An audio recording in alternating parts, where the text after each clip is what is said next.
All right. Good morning, everybody. This is Charlie Taylor from KDLA. Welcome to today's webinar. This is Job Seeker Resources. Thank you all for being here with us today. And while I'm talking, if you haven't taken our poll yet, please go ahead and feel free to do that sort of in the bottom center section of the page, letting us know your comfort level with what you do to assist job seekers that come into your library. We have a few speakers today. We have three, possibly four speakers today, so maybe another one joining us. I'm going to let them introduce themselves as we go along. If you have any questions for any of the speakers, if you think of something at all, please feel free to use that chat pod to chat in questions. Also use it for any technical issues, and I'll be here the whole time to help you out with any technical issues. The full PDF of the slides will be available at the end of the presentation again for download if you'd like. It can be a little bit hard to see some of the print in that tiny little handout that you have. Also, there are links to some videos that you'll want to have. You'll see those as we go by. So at the end, be sure to stick around and grab that PDF. And the last thing is this webinar is being recorded and it'll be available on our archived webinars page under the workforce development link within about a week's time. So please feel free to share that with your staff or any interested community members. So with that said, I'm going to change over to our slides. And it looked like on the poll, I usually talk about the poll beforehand, move along, but it looked like most of you were pretty comfortable with assisting job seekers. I know a lot of you already have some kind of tools in your tool belt for that. We hope to kind of expand on that today. So with that being said, I'm going to hush and turn it over to you, Joe. Not yet. Or to Hang Reagan. on. Hi. Reagan. Thank you. Hi, everybody. This is Reagan Wan. I've met some of you in person, and you, I'm sure, enjoyed my trailer earlier this year.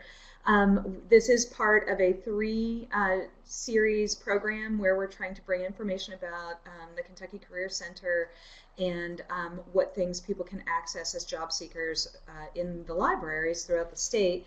We, again, are really grateful for your interest and your participation and the support that you give us. You guys are great partners throughout the state, and for that we are profoundly grateful. We have three speakers today. We kind of had to shift up the order a little bit. We're going to start with Joe Paul. After that we have Ben Menser, and then following that we'll have Jenna Imbush.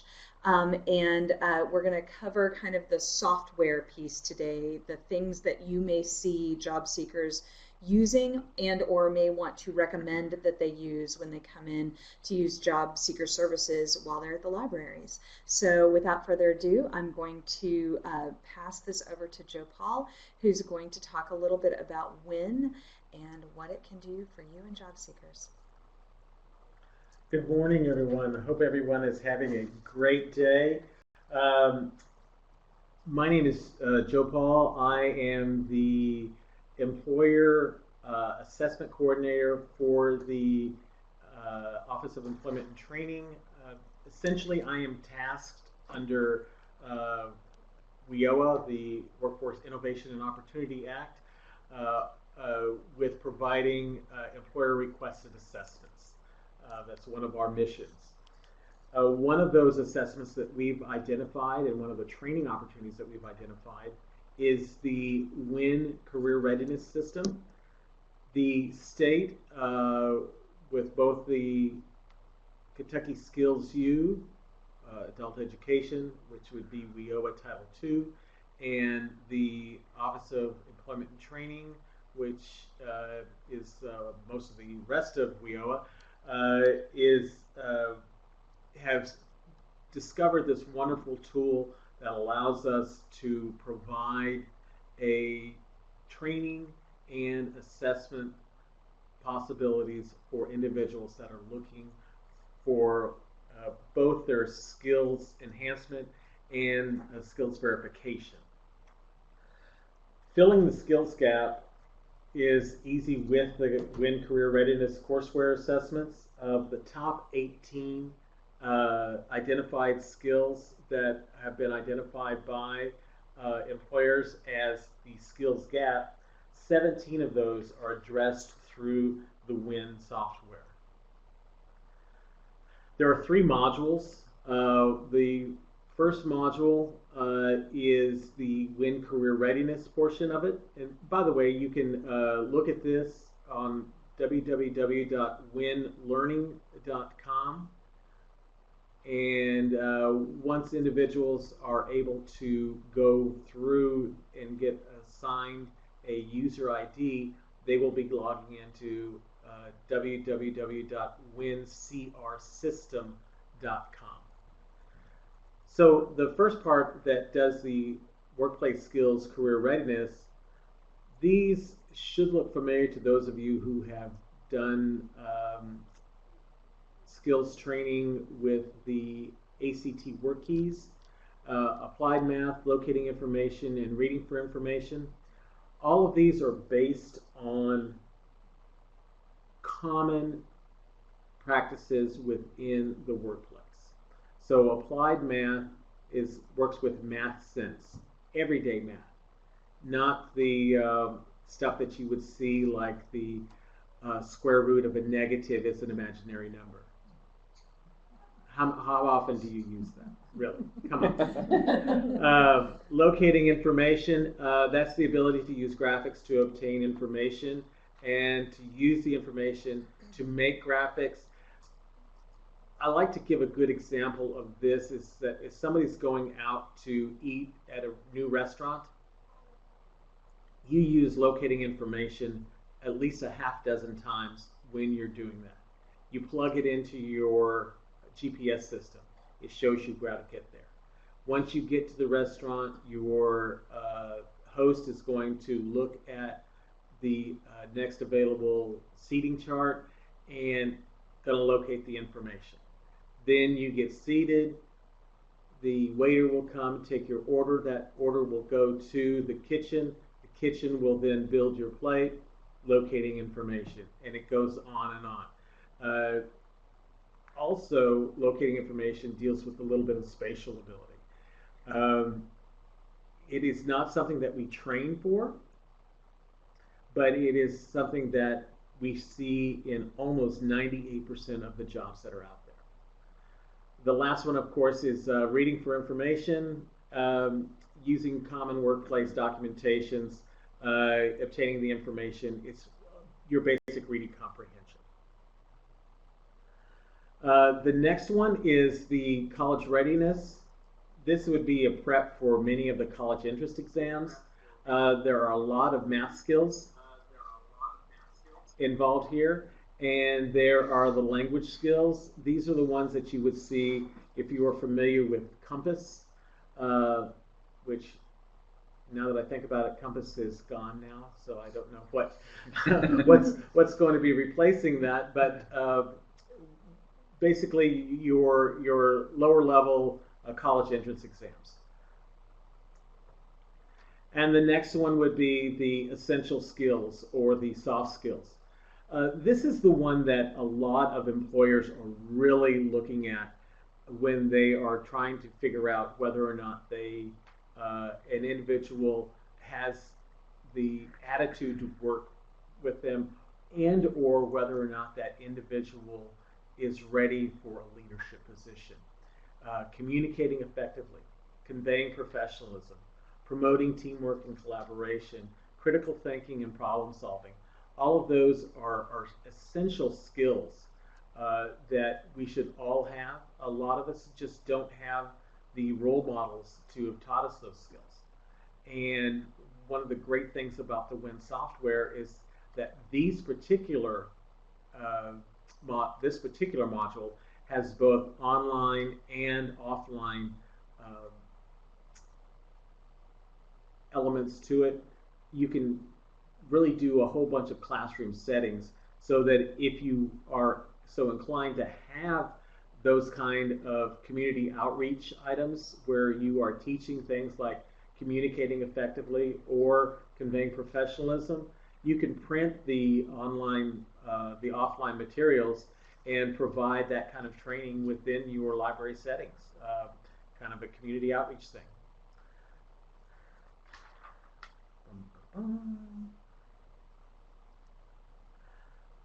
And then finally, we have the Proctored Assessments. The Proctored Assessments, the essential skills is 1 hour. The examinees are supposed to select both a best answer and a worst answer which makes this a very difficult assessment for a lot of people. But when you tell them that it's from the perspective of the employer, then they get a little bit better idea of what they're trying to evaluate. We also have the Career Readiness certification. This involves a 1 hour each of the applied math, locating information, and reading for information, a total of 3 hours. This is not an easy battery of assessments. It's not meant to be easy. It's meant to really evaluate what someone's cognitive skills are. I would say that any individual that were to earn both the Essential Skills Certificate and the Career Readiness Certificate, we would call someone who has both of those certifications work ready. At that point, I think I'm about done. Let's see. So let's see. So we are in year 4 of a 10-year contract with WIN. We provide this software free of charge to any Kentuckian non-K through 12 seeking job skills.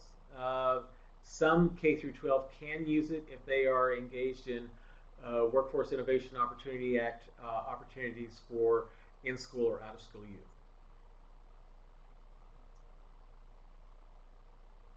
Questions?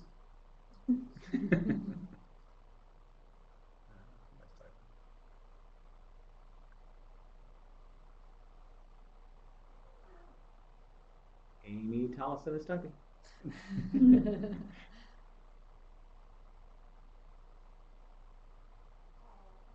That is a great question, Amy.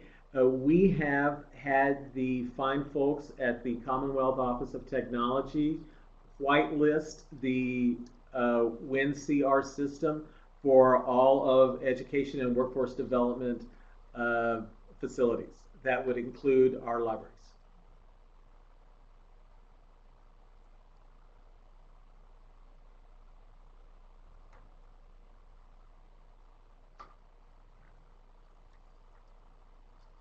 Any more questions?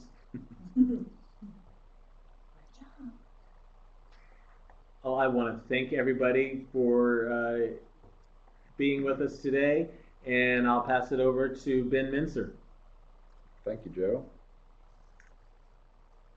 All right, I'm Ben Mincer. I'm with Kentucky Career Center Support, part of the Office of Employment and Training. We support all of the focus systems and also Staff Connect, Citizen Connect, Business Connect for our staff in the field. If they're having any sort of technical issues, we assist them with that. Today I'm going to talk about some of our public-facing systems we have available, specifically for job seekers, the Focus Career and Focus Explorer add-on. And so let's move right on into it. Focus Career. It is our job seeker portal. It's publicly accessible. So who uses it? It can be anyone who is looking for a new job, whether they're unemployed or underemployed. They can sign up for a free account. That's publicly accessible to anyone. It will help you build a resume. It's very simple to use, so that it's designed for, I believe, a 5th grade reading level. So anyone can go in and develop a resume. It will walk you through step by step.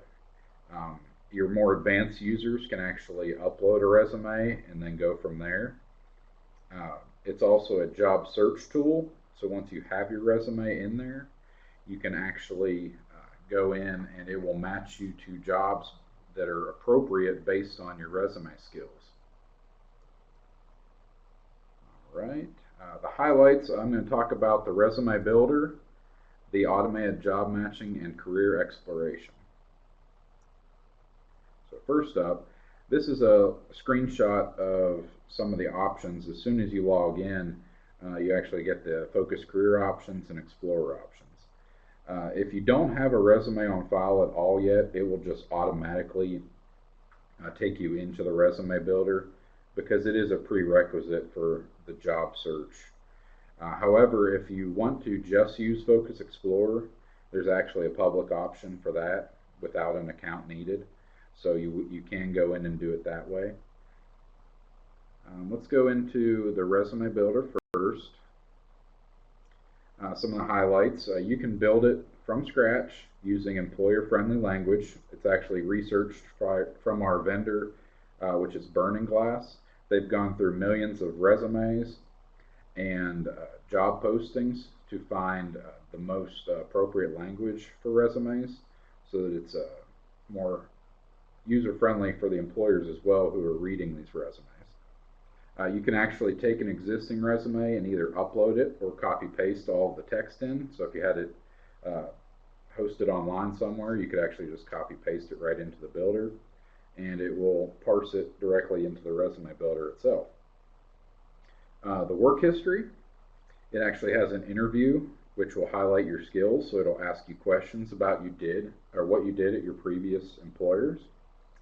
And then there's additional add-in sections to showcase your non-work history skills and experience, such as professional development. You can put some of your references in there, etc. Then there's also multiple resume formats that you can print out, download, and email once you have it all completed. Here's just a screenshot of what the resume builder looks like. It just goes from left to right. Each tab will have information on it about what you should complete. We actually start you out with your work history and get the job seeker engaged in their previous work experience.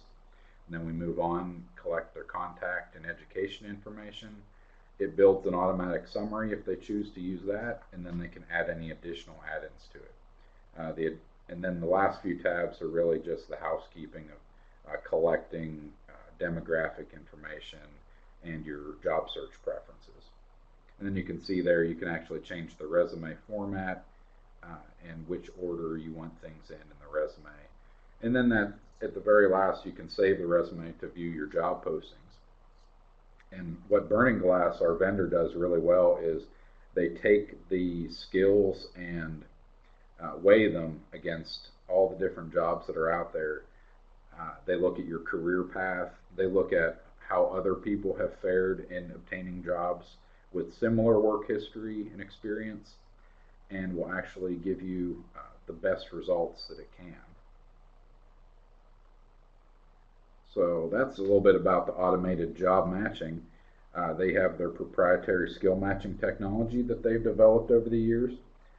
Once you're in the job search, it will give you a rating of 1 to 5 stars, 5 being the best. And you can actually set up automatic email alerts when a new job match comes in to our system, because we actually have employers who are posting jobs on another tool that we offer called Focus Talent. And then we also source around 100,000 external jobs at any given time. From Burning Glass actually goes out on the web and finds us jobs. And we also have DEA and AJE, which are additional job search providers. We also provide veteran priority alerts. So any job that gets posted in our system, veterans have a 24-hour head start on anybody else, and they will be alerted immediately of any job, where everyone else gets it 24 hours later. You'll see here just some star match results, a little bit of information about the jobs. And after you read through a job posting, if you're interested, you can actually click how to apply for the job.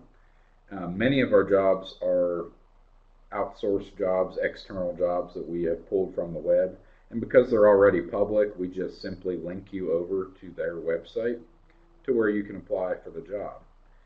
If an employer has posted the job through our Focus Talent tool, they may be wanting screening for their jobs. They might want to have us at the Career Center go through and weed out applicants so that they can interview the best qualified ones, especially if they have required certifications or licenses or education.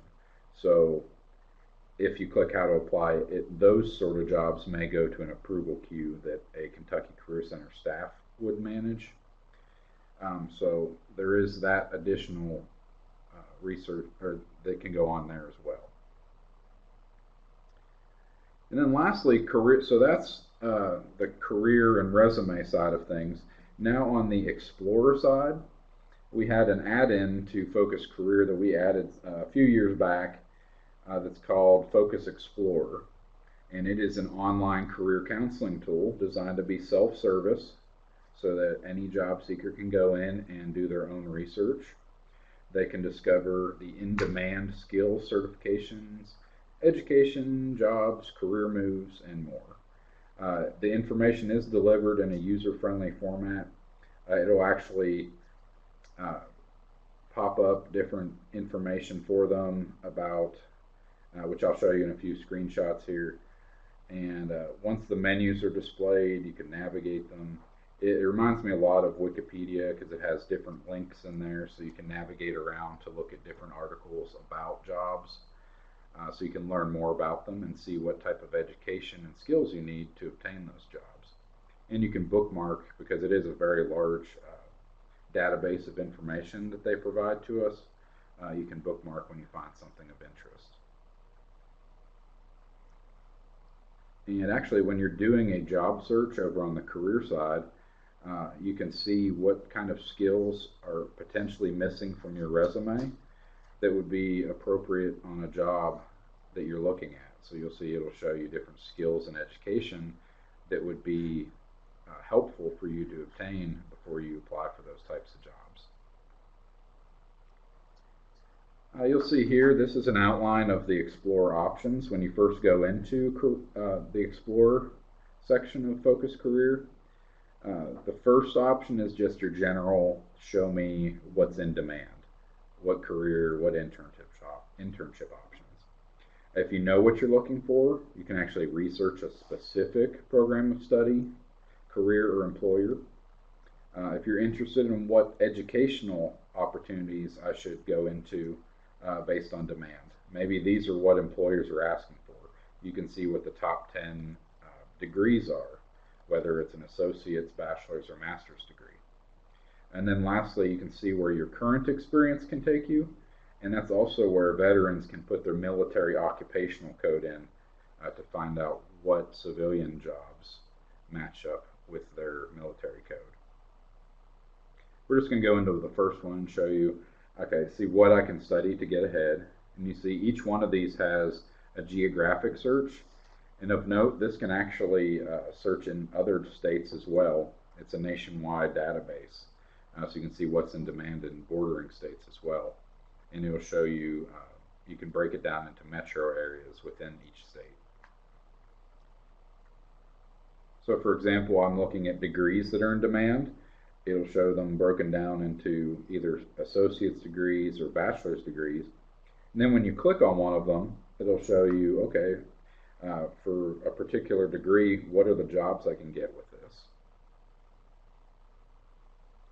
And there's a lot more information in Explorer, and I actually recommend that anyone who's interested in this, they can go to focuscareer.ky.gov, and there you can actually do a public search on there to look at Explorer or the jobs that are posted.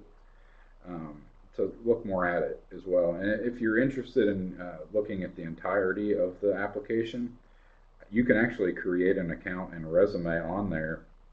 Anyone can do that. So I actually have an account in there myself just so that I can look around in there at any time. I recommend any of the staff in the libraries that want to really familiarize themselves with it to actually create an account on there. Now, if you're not interested in actually going into a job, there is an option on your resume to make your resume not visible to employers, so I recommend doing that if you don't want to have employers contacting you. So is there any questions about Career or Explorer that anyone has?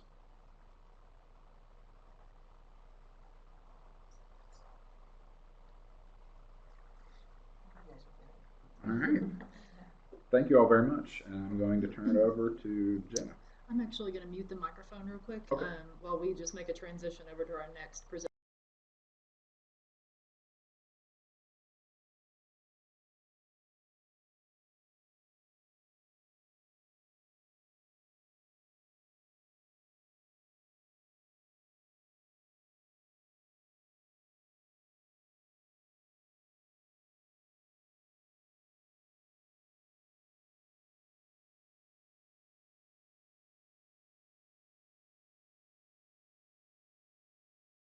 Is it? Yeah, and you'll just hit next on there each time. Go back. I can hear you. Great. Hi, everyone. This is Jenna Inbush speaking. I am filling in for Tracy Williams this morning. I am supporting her and the Kentucky Health Program with community engagement activities and communications and Key Suite efforts. So today I'll be talking a little bit about Citizen Connect and my rewards, as well as Business Connect and the COG account, giving a high-level overview of these systems so that you can be better enabled and citizens can be better prepared to prepare for go live of the new system and also understand what you can be doing now to prepare. So I will jump right in and start with the My Rewards account. So the My Rewards account, you may have heard of it, shorthand MRA, is the system in place to incentivize and reward beneficiaries for completing healthy activities.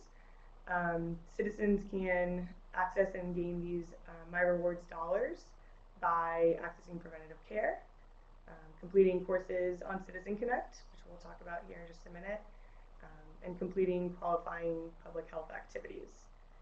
So you can see examples of all of those below, but a couple of top ones, getting a flu shot, participating in a course on wellness for life or personal finance, and then completing qualifying public health activities may include just completing a health risk assessment with an MCO and other similar activities. So key highlight to call out here as I kind of opened up this section that these are things that people can be doing now. And as of October 25th of this year, there's already been $29 million earned in the My Rewards account by beneficiaries. So great to get people already onboarded and using that system. So the next piece I want to talk about with My Rewards is where you can find it, or where citizens and beneficiaries would find it within the Citizen Connect dashboard. If you wanted to see some of those courses that would be available for them to earn those My Rewards dollars, you just simply access the Citizen Connect homepage and then click on the learning to see the available courses you could participate in. They can also search for specific courses in the select, if they go to the catalog part of the Citizen Connect homepage. So this is a great way for beneficiaries to go in and look for maybe specific information or education opportunities that they may be looking for to earn these My Reward dollars. Wanted to give a quick overview, and these courses continue to grow. We're actually working with the Learning Management System and MRA team to aggregate and develop these courses regularly. So this is just a snapshot of what's available today. You'll note in both English and Spanish, there's about 20 courses available, and they vary across a lot of different interests. So should be something for everyone at this point to at least start earning those My Reward dollars. Another function on Citizen Connect wanted to cover with this group is just reporting wellness activities. So once again, once you're into Citizen Connect, you can report wellness activities to get those My Rewards dollars. So you do that, just called out a couple of navigation buttons here. So just clicking into the My Rewards tab, selecting the kind of activity you like to report, and then a couple other key pieces, including attesting that the information is correct and verifying that the activity was completed.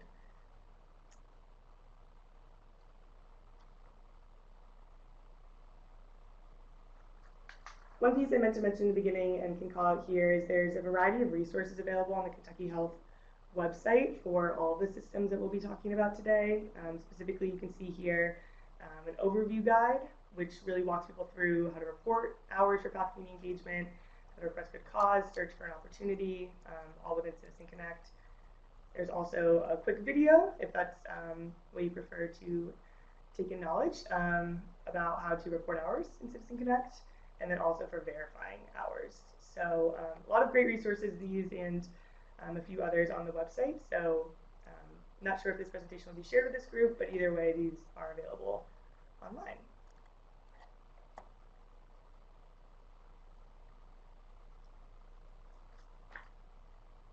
The next system we wanted to cover is Business Connect. So this is, while the Citizen Connect and MRA is really citizen-facing, Business Connect will be more targeted, I think, for this group in the libraries, in that it is for the online platform for nonprofits, community partners, to post opportunities that are available to Kentucky Medicaid recipients. So how does this really work? How do the systems interact? So when an organization posts an opportunity in Business Connect, it then appears as an opportunity for Kentuckians to access in Citizen Connect. So this is thinking of nonprofits, Kentucky Career Centers, for-profit organizations. We have such as education institutions, libraries, et cetera, are the type of people that organizations that would be posting opportunities in Business Connect. And I would like to make the quick distinction that you all just heard about focus, and that really is the employment focused, don't know the word there, platform for finding employment opportunities. So this is really just for workshops and health courses, training and education opportunities, volunteer opportunities, job fairs, and more. So while we have that for-profit organizations can be posting here, it'd be something where an organization might have a workshop that they also offer that could be available and counted as a volunteer or workshop opportunity, just to clarify. So you've already heard a bit about Citizen Connect, but really what happens is when those organizations post those types of opportunities, it then becomes available to citizens via Citizen Connect. So a few reasons why really organizations should be using Business Connect, and some become clear in terms of just increasing participation in your organization's events. It's one way to connect with that population. I'm jumping down to number 2, but also jumping back up to number 1, just connecting Kentucky Medicaid recipients to important resources in the community and encouraging engagement in not only your organization's opportunities, but also in the program overall. On the number 4, great way to increase the health and well-being of individuals in your community by offering these different opportunities that your organization may have. And then lastly, just supporting the broader goals of Kentucky Health Program and supporting Kentuckians in gaining the skills they need to continue to better their health and potentially employment and opportunities.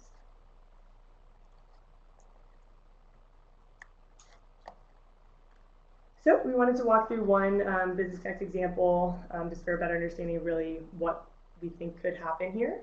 So ideally, organization could offer a disease management class titled Freedom from Smoking. They post that opportunity onto Business Connect. Then our example participant, Mary, finds that opportunity on Citizen Connect, decides to attend and registers on Citizen Connect, and continues to attend the class for a few weeks, or for every week for the next few months. And so, pretty simple system piece, opportunity available, someone signs up, participates. But really the results is that Mary gains a couple hours of community engagement hours per week, which works towards the past community engagement requirement when that begins.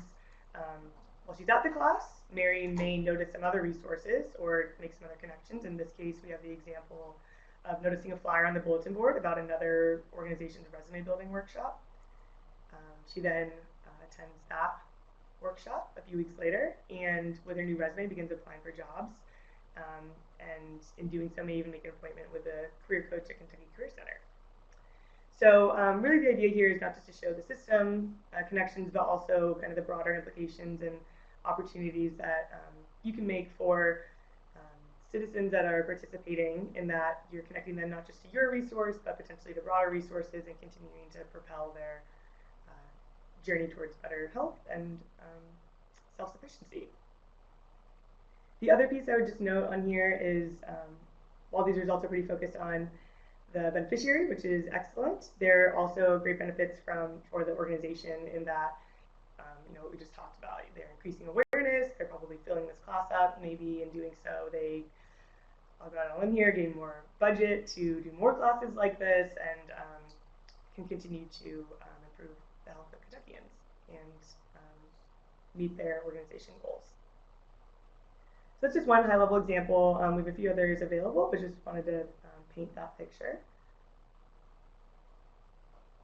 And then once again, knowing this is a pretty high-level overview, there are a lot of additional resources available, once again, on the Kentucky Health website. Here you'll see one great one-pager if you're interested in sharing this information with some organizations you may be aware of, or just continuing to share within your organization. There's a one-pager Onboard Now document that just really outlines what it is, why organizations should be using it, and how to get started. And then similarly, there are a handful of videos available instructing on how to onboard onto Business Connect, how to create an opportunity, and then how to verify our participation on the side of the organization when you do have people registering to participate.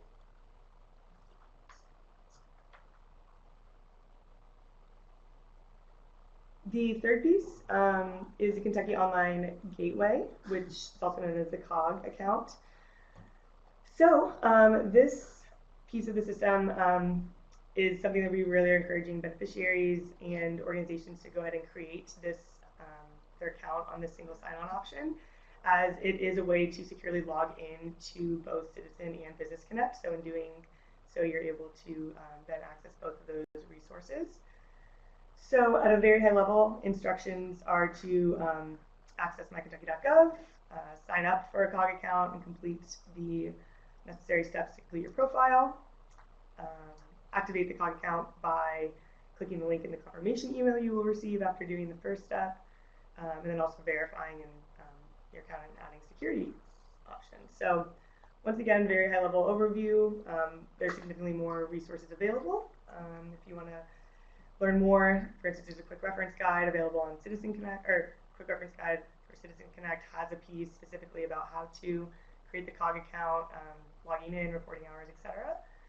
And then there's also a video for creating this login available.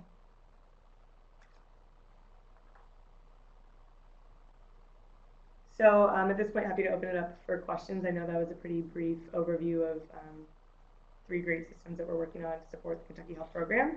The last piece I'll leave you with too, before we jump into questions, that this really is to prepare what people can be doing now, accessing now. So I'm happy to be sharing this information proactively. Any questions? I actually have one. This is Charlie. I know this isn't really the point of your all's presentation today, but if like a lot of libraries host job fairs and other workforce development type activities, would they be able to be a part of Business Connect and announce those things on that? I mean, it's easy for them to sign up is because it said businesses and nonprofits. Yeah, and so that was actually, and I can flip back to it, that was one distinction I was trying to make. Yes. Okay. Yes, this is exactly, you said maybe not exactly the point, but I think that is the point. It'd be great for these nonprofits, we have like educational options, definitely libraries to be getting involved with Business Connect and posting exactly those types of opportunities, because those are just kind of things that citizens will be able to use towards community engagement, so for sure. And to expand on that just a little bit too, when I did the in-person meetings out throughout the state, that question was asked a lot there too. And Holly really shone some light on that. But absolutely, classes, events, anything like that a library is hosting can be posted on Business Connect. Okay. And it appears that a lot of those are going to be able to provide community engagement hours, which I know people are going to want to know. Yeah. And that can also be using your tools. So if you have access to online videos that serve some of those educational purposes, if somebody comes in and does those in your library, that also is going to go for people's community engagement hours, but it can also be listed on Business Connect as something they can do at your location to increase foot traffic. I will also add that the WIN software is also part of this program, and that individuals can get their some of their education and training through completion of the WIN product. It all just walks hand in hand.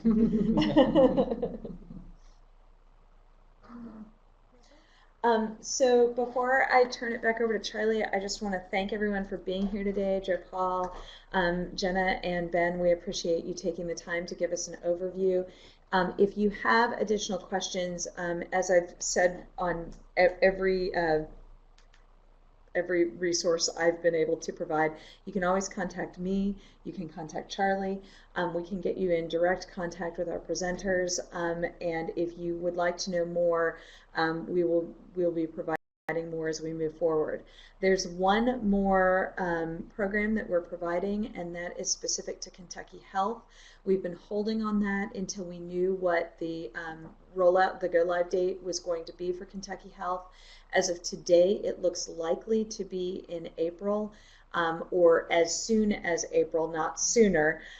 So once we have a little bit more of a specific date set on that, we will be setting a time to provide another webinar that gives information to libraries throughout the state on how Kentucky Health may affect you, what type of traffic you may be seeing from it, and any resources that we can provide to make your lives easier on that front. I know I say this again and again and again, but we understand that this is not your responsibility, but just good stewardship and partnership of your communities, that you support us in the endeavors that Kentucky Career Center does statewide, but that you do in a much more specific, intimate way every day. So thank you for supporting us. Thank you for learning more about what we do. We are very grateful for your partnership. I'm going to turn you back over to Charlie now. Okay, and if you have any questions, if you think of anything while I'm talking, please feel free to chat those in. Our presenters are still here. Oh, sorry. Okay, we have to thank the Institute of Museum and Library Services for their partial sponsorship of this webinar. And please follow us on social media, on Twitter and Facebook. And I wanted to highlight a few of our upcoming webinars for January. I think today is the last one for December, but we've got a full schedule for January. Looks like Krista's been busy with lots of summer reading stuff. I'm going to change the screen over now, and again, if you want the full-size version of the slides, you can download those now in the Downloads pod in the bottom left-hand corner of the screen, and I recommend that you do that because it has links to all those videos that Jenna was talking about. You can just click right on those in the PDF. If you're attending this live, I'll be sending out your certificate of attendance within 1 week, and the final reminder that this was recorded. That's what I was trying to remember. Please feel free to share this recording with your staff, anybody else in your community that you think would be interested, and remind them that even if they're watching an archived webinar, they can still get hours for their certification renewal. And I'm going to go ahead and open up the survey about today's webinar. It should be popping up on your screen anytime now. Please complete that. It's just a quick 4-question survey. Before you leave today, your responses are really important to our future funding. Okay, I want to thank all of our presenters today. We've got a full room here. So thank you guys for making the trip over here. We really appreciate it. And thank you everybody for attending. Have a great afternoon. And you can just click the X in the top right-hand corner of the screen to exit when you're ready.